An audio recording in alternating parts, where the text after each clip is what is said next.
Вас приветствовать. Да, на нашем таком канале, теплым, уютным, домашнем. Да, это первое видео наше, посвященное сказкам. А конкретно мы сегодня поговорим о сказках, которые помогают нам достигать успеха. Как финансового, так и просто по жизни успеха. Да, сказки личностного роста. И с вами Виктор и Марина. Так, ну хочется поговорить тогда о сказках, которые всем известны. Такие сказки, как Аладдин, такие сказки, как Летучий корабль и Золотая антилопа. И все они ведут у нас главного героя от какой-то начальной точки к конечному результату. Да. И я бы здесь, наверное, еще добавила «Бобовое зернышко». Достаточно интересная сказка. Вообще, что такое сказки? Да? Сказки, они являются сказаниями народов, которые передавались из уст в уста. И в них заложено достаточно много мудрости и заложены матрицы определенных действий для достижения той или иной цели. Да, чаще всего, как вы знаете, там принцессы и полцарства в придачу. Да, это более часто распространенный сюжет. Вот. И сказки, они про жизненный путь самого человека. Ну давай, какую сказку посмотрим? Ну давай на примере сказки «Джек и бобовое зернышко». Она еще называется «Джек и бобовый стебель». Да. Разные названия имеет. И что же мы там имеем в самом начале? То есть мы имеем семью главного героя Джека, семья которого находится в достаточно таком бедственном положении с точки зрения финансового, с точки зрения состава семьи. Там, насколько нам из сказки известно, его воспитывает только мать. И вот Джек берет свою единственную корову, можно сказать, кормилицу всей семьи, и идет на рынок, соответственно, чтобы его обменять либо продать.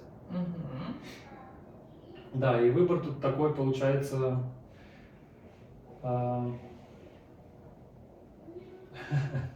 Вообще, давай я, наверное, здесь в этом месте продолжим. Вообще очень интересная история, да? Если посмотреть на сказку достаточно пристально, то мы видим, что живет мать и сын. И очень часто в семейных системах, то есть отец исключен. Отец как фигура исключена. И очень часто в семейных системах, где семейная система не развивается, и где молодой человек не развивается, мы можем наблюдать картину совместной жизни отцов и детей. Да? И вот здесь очень интересный символизм. Здесь присутствует корова, которая кормит, которая доит, которая уже истощена, и ее нужно продать. Обычно этот момент, когда корову нужно продать, это говорит о том, что уже пора отходить от молока, уже пора сепарироваться от матери. Да, и сказка, по сути, об этом, о сепарации, о становлении взрослости, о становлении мужественности, о том, как можно доставать блага с высот, потому что Джек и бобовое зернышко в дальнейшем растет. Да, и заметь, Марина, в самом начале Джеку предстоит нелегкий выбор, то есть что ему сделать с этой коровой, можно сказать, тут... Слушай, я тебя извиняюсь, перебью. Корова вообще очень интересный элемент, потому что есть руссконародная сказка «Крошечка-хаврушечка», там тоже нелегкий выбор с коровой, ее очередной раз нужно убить. То есть вообще корову, а есть еще сказка, что муж не делает, то хорошо, и там тоже происходит обмен лошади, коровы, куриц, да, там такая сильная история, а в итоге там обмениваются на мешок гнилых яблок. То есть, такие процессы всегда, они очень, очень интересные процессы. Мешок гнилых яблок потом приносит мешок золота, между прочим. И здесь сказка тоже такая про доверие. То есть убить корову – это очень сложный процесс. Это уйти от доброй кормящей матери. И очень часто это тяжело сделать. Это правда тяжело сделать. Вот представьте, если ваша мать вас там гнобит, как-то уничтожает или еще что-то, то, конечно, из такого гнезда хочется сбежать. Правда ведь? Конечно. А если ты приходишь к маме, и она тебя кормит, поет, говорит: отдыхай, сынок, я все за тебя сделаю. То, конечно же, хочется остаться, только Да. везде подольше. Подольше остаться, и, соответственно, не хочется расти, не хочется вставать с дивана, не хочется что-то идти делать. А потом, а потом страдают все в такой семейной системе, страдают и родители, и дети. Родители страдают, что они не могут никак высвободиться из этой роли, а дети страдают, то, что они никак не могут вырасти, не стать взрослым. И вот это вот в дальнейшем это превращается в мужа, лежащего на диване. То есть те, кто не продают корову, те живут с ней. И получается, мы получаем яркое подтверждение поговорки, то, что благими намерениями вымощена дорога в ад. Да? И вот ад проявляется уже спустя цать времени, которые сходу невозможно оценить, что так именно и будет, такие проблемы у человека. Да. И все же эти сказки, вот в частности Джек и Бобовое зернышко, конечно, наталкивают нас на мысль, что надо и сепарироваться, надо и принимать решения достаточно сложные в жизни, и как бы двигаться дальше, развиваться в том, что даже вот ты наметил, либо чувствуешь, что требуется следующий шаг, но не знаешь какой. То есть не надо делать свои какие-то решения вслепую порой, особенно в такое сложное время. Я тебе могу сказать, очень часто мы делаем эти шаги вслепую. И ребенок, который вообще начинает идти, он не идет куда-то, он не идет к какой-то цели, он просто начинает вставать на ноги и идти. Да, иногда его притягивает внимание игрушка. Да, иногда что-то такое важное ему хочется встать, но это рефлекторно. То есть если мы начинаем идти, да, мы идем. Дороги, пути нету. У ребенка, встающего на ноги, нету определенного пути до определенной игрушки. Нет определенного способа, да, он не знает, он может встать, постоять какое-то время, потом поползти, потом снова встать. То есть это разные движения. Почему-то нам кажется, что всегда должен быть простой, легкий, понятный, ясный путь, что вот из пункта А мы обязательно легко и просто дойдем в пункт Б. Особенно на котором все известно по дороге. Да, а Каждая тут остановка. интересная сказка, то что, во-первых, она не горизонтальная, она не по плоскости горизонта, да, не по земле идущая. Там появляется такая немаловажная история, как стебель, да, то есть как он продает корову, отдает корову за бобы. Знаешь, вот так вот, ты не деньги получаешь, ты ничего, ты получаешь волшебные бобы. Это вот, как ты думаешь, что это такое? Что такое волшебные бобы? Ну, я могу предположить, что это некая такая возможность, как, может быть, даже какая-то, возможность, с моей точки зрения, использовать эти бобы по своему усмотрению, но при этом не знаю, как их применять. То есть, опять же, применять нужно вслепую, и непонятно, что из этого будет.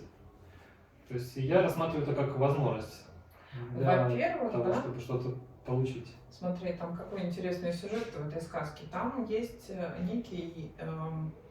некий старец, и тут у нас появляется мужская фигура, некий старец, который дает бобы, волшебные бобы.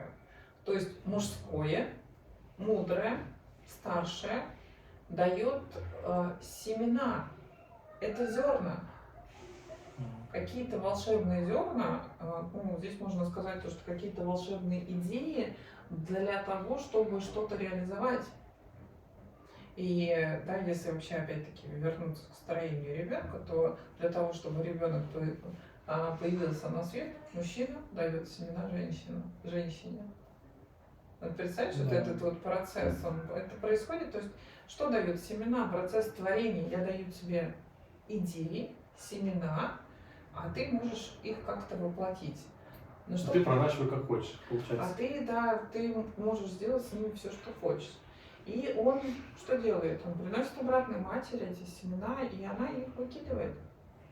Да, что буквально это? Разозлившись, отвергая вот эти вот, может быть, недооценив эти возможности, она их отбрасывает просто сходу. Ну, как вот мне показалось. Ну, И обидевшись на то, что Джек продал единственное кормящее существо, корову. в сказке все очень-очень точно, да, он отдал корову за семена, то есть он говорит, я не буду больше питаться молоком, мне не Мгм. нужна больше материнская история, да, и дальше он идет просто за семенем, за идеей, он приносит матери и говорит, мама, вот Вот. смотри, да. А мама в сказках вообще все очень тонко, все очень мудро, все очень целостно. Она выкидывает в окно. Помнишь, был такой герой Колобок? Ну, то есть сепарация всегда происходит тогда, когда ребенок выходит из дома. И для Мгм. того, чтобы семьи проросли, они в доме не прорастут никогда. То есть нужна агрессия, ярость, нужно выкинуть, нужно пойти за этим действием. Как бы разрубив пуповину, вот, символически. Самое интересное, что там потом и пуповина тоже рубится в этой сказке. Вот. И, да, и наступает такой момент, что когда зерна проникают в землю, то есть что такое проникновение в землю, они начинают материализоваться. Для меня это материя. То они начинают очень быстро расти. И добираются до неба. Да, то есть, как бы говорят, Земля это мать всеобщая такая, и в ней как раз сила, которая получает зерна, настолько большую силу, что они аж до неба дорастают, и даже выше, насколько нужно. Представляешь, вот какая там энергия роста, Да. энергия силы. И дальше Джек приходит, лезет по этим бобам на самый верх и переходит в другой мир, в другую реальность, на другую плоскость. Да, и опять же я хочу отметить то, что Джеку требуется и в этом моменте, то есть он не засомневался, что надо делать именно лезть. То есть другой пешак, может быть, его на дрова бы начал рубить, это зерна, куда угодно. Джек имеет такой исследовательский ум, который позволяет ему дальше посмотреть, что же там за этой дверью, условно говоря. И поднимаясь на следующий уровень, он точно не знает, что он там или кого он там встретит. Ну, он вообще не знает, что там будет. Он просто опять-таки идет и... На свой страх и риск, как говорится. Ну, обычно герои не думают. Думающие герои — это очень большая редкость, они берут и делают. То есть все сказки заложены на том, что я беру и делаю, я беру отпускаю или я беру не отпускаю, да, я беру там даже та же самая каша с топором, да, я просто варю кашу, и мне тут все подносят, и в итоге появляется. У меня есть цель, у меня есть намерение, и все срастается так, как нужно. Да, я тут хотел бы еще подметить то, что герой, который не думает, обычно похожи на детей, потому что, как правило, дети обычно живут на чувствах и эмоциях, они сразу действуют. А если долго думать, то можно так и всю жизнь продумать и не сдвинуться с места. Ну смотри, недаром же сказка, когда Иванушка дурачок. Да. Иван дурак, то есть его по-другому не называют. Очень часто такая история дурак. То есть ты не думающий. И, кстати, Джек в английском тоже вот к нашему Иванушке как-то, то есть просто это немножко такая интерпретация. Он тоже такой не думающий, делающий. Если Да. ты не думаешь, значит ты делаешь. Да, это хороший такой шаг, чтобы действительно начать делать, меньше думать. Потому что порой лишние мысли только отвлекают. Ну, страхи, появляются страхи. И что мы видим дальше? Мы сейчас быстренько большими такими мазками сделаем, расскажем сказку, да, мы так немножко поинтерпретируем, чтобы у вас было еще возможность самим предположить, подумать, поразмышлять над тем, что есть на самом деле в сказке. И если смотреть далее, то мы видим, что он попадает в новый мир, в новую реальность, и там его встречают великаны. Людоеды или великаны, я уже... Что-то такое большое. Злобное, такое мужское, явно доминантное такое встречает. Да, и голодное. поедающее. Вот это вот как раз таки, когда мы поднимаемся на более высокий уровень в нашей, да, вот если рассматривать опять-таки сказку, что происходит внутри человека, то чем больше мы поднимаемся и идем к своей цели, к своей идее. Да, какая идея у Джека? У него очень простая идея разбогатеть. Вполне земное чувство, желание, вполне земное желание. Да, то есть жить себе припеваючи. И мы сталкиваемся с такими большими историями, родовыми историями такими поедающими нас, пожирающими нас, и которые не дают справляться. А между тем у тех великанов или людоедов, да, вот, есть золотая курица или утка, арфа и мешок с золотом. По-моему, так. Да, по-моему, так. Ну, то есть мы не очень помним. То есть некие ресурсы есть. Мы не очень помним все ресурсы. Вы можете написать об этом в комментариях, какие ресурсы, а мы на них потом более явно посмотрим. Но смысл даже не в ресурсах, смысл в том, что вот эти большие фигуры — это те родители, которые с таким негативным комплексом заложены в нас. И они большие. И если посмотреть на мир глазами ребенка, то действительно очень часто родители кажутся большими. Да, мы всегда смотрим на родителей сверху вниз, особенно когда мы маленькие, да. И они поедающие могут быть, да, наказывающие. То есть вот эта вот история, они такие обожествленные, то есть живущие где-то наверху. И, соответственно, действительно у них есть ресурсы. И Джек эти ресурсы, там, опять-таки, разные интерпретации сказок, он несколько заходов туда бегает наверх, где-то есть, что он за один раз проходит все три. Опять-таки, заметьте, 3 испытания, 3 раза, 3 разных ресурса, благодаря которых он радостно спускает их вниз, да, и при том великанша, она ему помогает. То есть, несмотря на то, что она тоже пожирающая, поедающая, она ему помогает. Это еще такой оттенок благословляющей матери. Вот. И в этом месте, когда он спускается, за ним гонится великан, и вот тут вот появляется такой очень интересный ресурс — топор. Я вообще обожаю топоры. Обожаю топоры, потому что это то, что обрубает. И вот здесь вот он как раз-таки обрубает связь с этими поглощающими, пожирающими, устрашающими родителями, родительскими фигурами во внутреннем мире. С тем, что его с ними связывает. Да, ресурсы уже спустились, ресурсы им присвоены, они его, он их вырубает, отрубает, и дальше на этом великан либо падает, либо что-то с ним что-то такое происходит. Да. И они живут вместе с матерью, опять-таки вместе с матерью в доме. То есть, с одной стороны, сепарация произошла от злых фигур, но на самом деле в английских сказках есть еще продолжение. Джек и сделка, Джек и еще что-то, их там очень много разных сказок. Но смысл в том, что когда у нас есть ресурсы, мы можем и с материнской фигурой жить в ладу. Да, то есть не бояться, не идти за ней на поводу, а в том, что мы можем с нашими родителями со взрослых позиций, понимая их, ладить достаточно адекватно.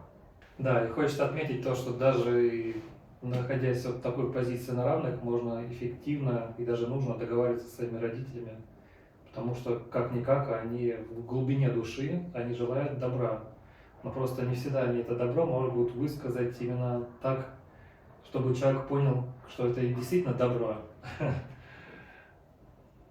Как бы идея такая у меня была. Да, и если смотреть вот так быстренько сказку, то есть какие есть основные шаги, которые эта сказка нам говорит. Очень важно отказаться от той коровы, которая доит, которая сейчас кормит и поет. То есть, если ты хочешь перейти на другой уровень, и вам это все коучи, все эксперты будут говорить, что нужно начать делать что-то новое. Да, то есть уйти с этой работы и устроиться на что-то новое, найти что-то новое, что-то другое. Да, то есть то, что кормит, уже не кормит, уже недостаточно хорошо. Это надо увидеть, это надо понять. И об этом, да, вот в сказках в таких завуалированных формах рассказывалось, а в жизни коучи вам там прямым текстом об этом скажет. Следующее — поверить в идею, да, взять ее, то есть поверить своей идее, которая пришла из мудрости, из глубин, дать ей место, принести ее в дом. Прорасти, так сказать. И даже когда ее отвергают другие, да, мать отвергла. Да, сходу. Но Причем очень благодаря, жестко. да, но Выкинул. благодаря этому она проросла еще больше. То есть дать этой идее место прорасти, найти в себе силу для того, чтобы ее выбросить, не мусолить в доме, да, могли Мгм. положить на полку. Ну, Да. волшебные зерна или и волшебные зерна. Запичку вот это- потерять. Ну, тут много мы можем фантазировать, много и по-разному, но смысл, что вот дать место, Мгм. дать место на земле. То есть сказать, вот для моей идеи есть место на земле, и тогда она быстро прорастет и принесет те ресурсы, спустит нас сверху вниз, опустит те ресурсы, которые для вас будут наиболее ценны, наиболее важны. Даже ценнее, чем корова, которую они отдали в самом начале. Да, и в дальнейшем можно жить и жить припеваючи. Но опять-таки все это будет до какого-то нового уровня, когда не захочется, когда не надоест, когда не захочется чего-то большего. И Пока, как говорится, эта корова не перестанет достаточно приносить денег и молока.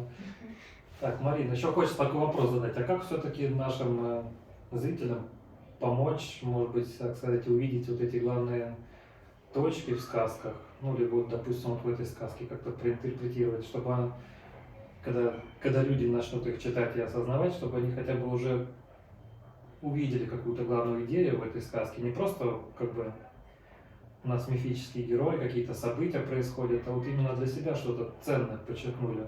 Может быть, есть какие-то рекомендации? Для тех, кто в первый раз вообще читает. Но вообще всегда, вообще читать любую сказку, да, любую сказку читать нужно несколько раз, несколько слоев, потому что и наблюдать за своими ощущениями. Если вы чувствуете вместе, там, где корову надо продать, там, или еще что-то с ней сделать, и вас переполняет эмоции, вам страшно, больно, там, еще что-то, или вот дурак там поменял на бобы, да, то есть это может говорить о том, что в вашей внутреннем мире вот этот путь, он как будто бы невозможен, как будто бы вы не верите. То есть, когда читаете сказку, наблюдайте за своими чувствами и эмоциями. Это самый главный фактор. А второе, я очень люблю прорисовывать. То есть, если вы прорисовываете сказку, там тоже можно много чего интересного увидеть, найти, трансформировать. И тем самым вы попадаете, во-первых, что происходит, когда вы прорисовываете, когда вы читаете эту сказку, вы выстраиваете, то есть вы сонастраиваетесь с этим кодом, который заложен внутри той или иной сказки, того или иного мифа, да, того или иного прохождения. И в дальнейшем вы не поверите, но события в вашей жизни начинают развиваться ровно каким-то волшебным образом. Да, действительно, когда вы погружаетесь в сказку, в нее нужно погрузиться, посмотреть за своими чувствами, мыслями и увидеть, как в дальнейшем она развивается в вашей жизни. Да, при этом также хочется отметить, что надо давать именно волю своим чувствам, даже если приходят какие-то негативные эмоции, их надо тоже давать проживать себе, не обрубать на корню, как только вы почувствовали какой-то дискомфорт, не закрываться от этого. То есть все чувства нужно прожить. Ну, как вот я это почувствовал, общаясь вот с тобой, читая сказки, пытаясь их осознавать и прочувствовать именно. Потому что некоторые моменты я тоже испытывал негатив, и вот, можно сказать, разрешив себе понегативить, я смог именно дальше продолжить и осознать ее в полной мере, как мне кажется. Но сейчас, опять же, после твоего разбора, мне кажется, надо еще раз пройтись по Джеку Бобовой зернышку и отметить, какие я уже чувства испытал и что там за ними скрывается. Достаточно интересно. Вообще интересно было взаимодействовать с такими архетипическими, очень архетипическими символами, да, вот эти вот великаны, потом волшебная флейта. Вот там, нет, там не волшебная флейта, там волшебная арфа, волшебная флейта там в других сказках. Да. Волшебная арфа, да, курица или утка, несущая золотые яйца, это она опять-таки в разных интерпретациях по-разному, и мешок золота. То есть вот что такое для меня это? Что для меня это? Честно ответить, как бы, да? Да, иногда, зачем мне эта арфа, да, что он мне даст, да, или курица. Ну, с курицей как бы понятно, курица, несущая золотые яйца, это всегда понятно о чем.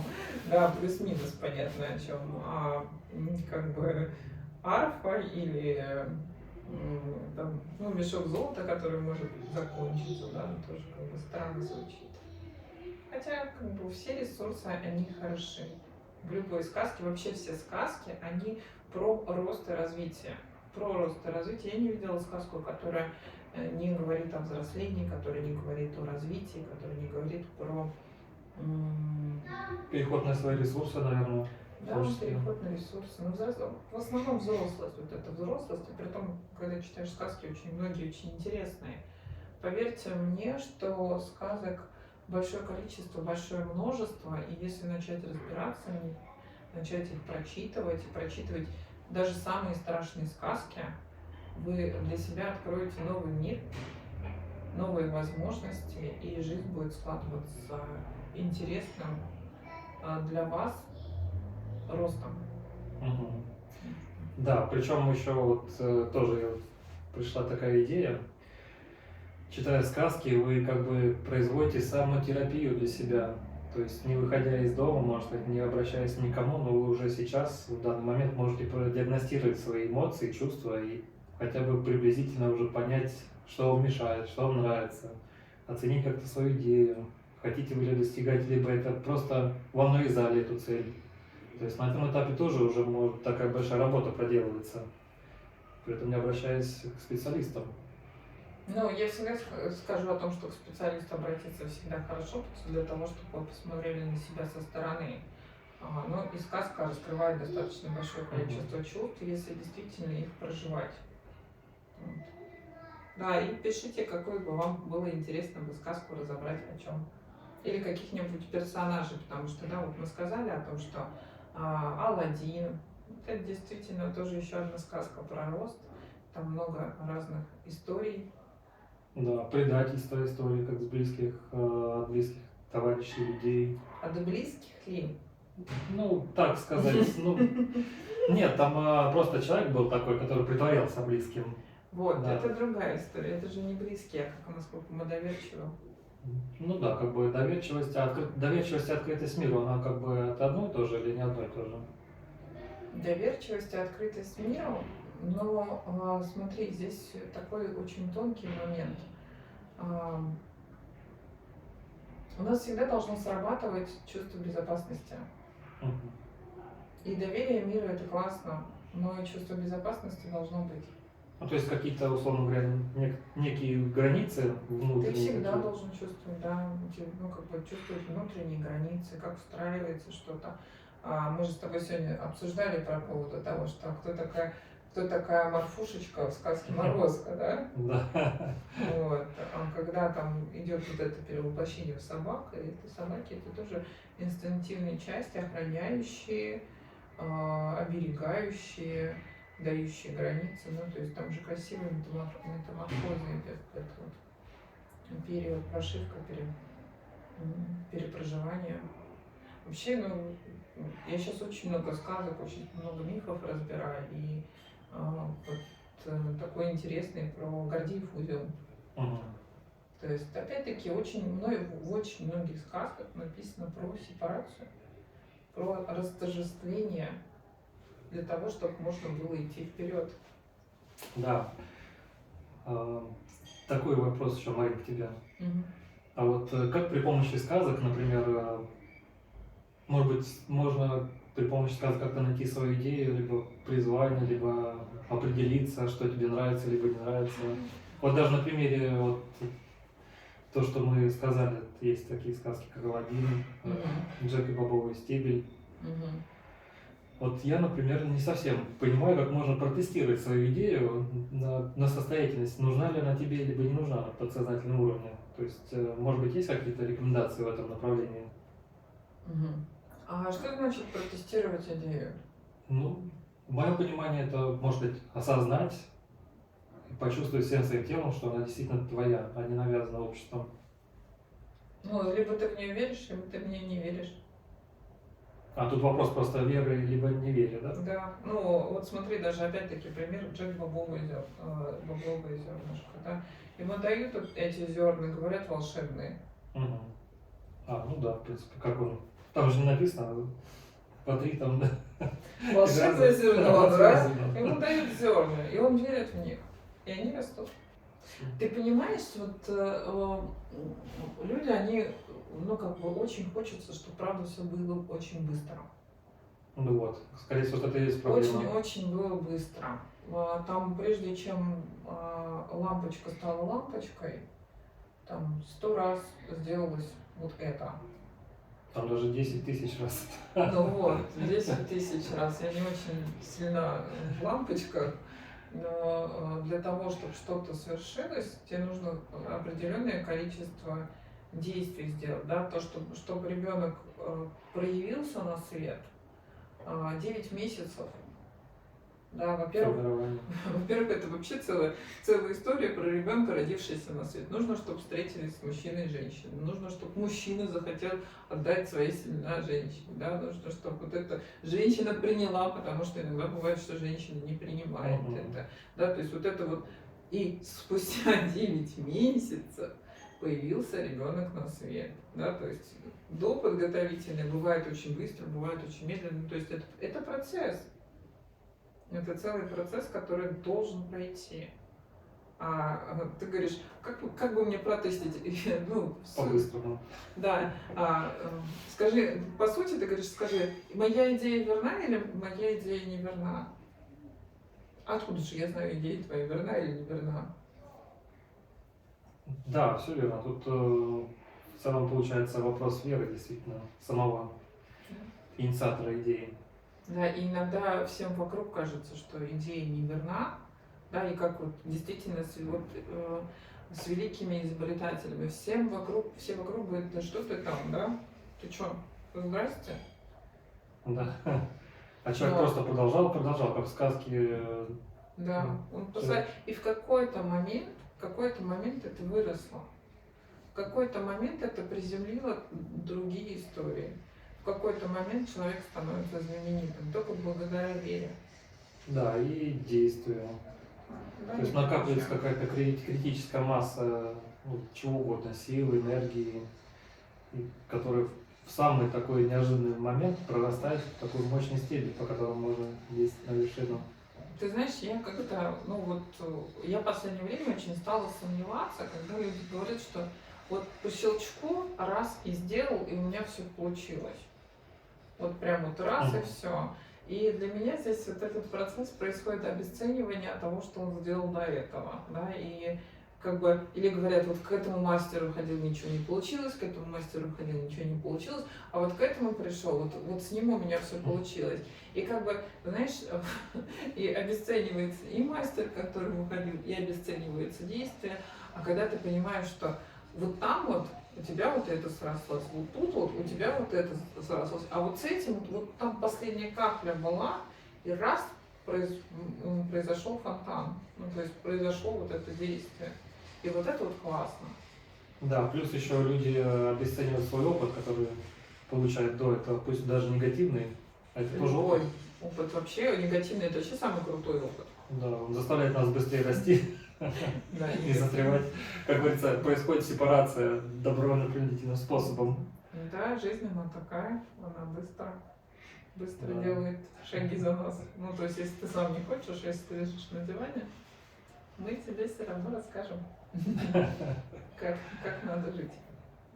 То есть вопрос, кто тебе создает жизнь, создает условия для твоего роста, или ты сам.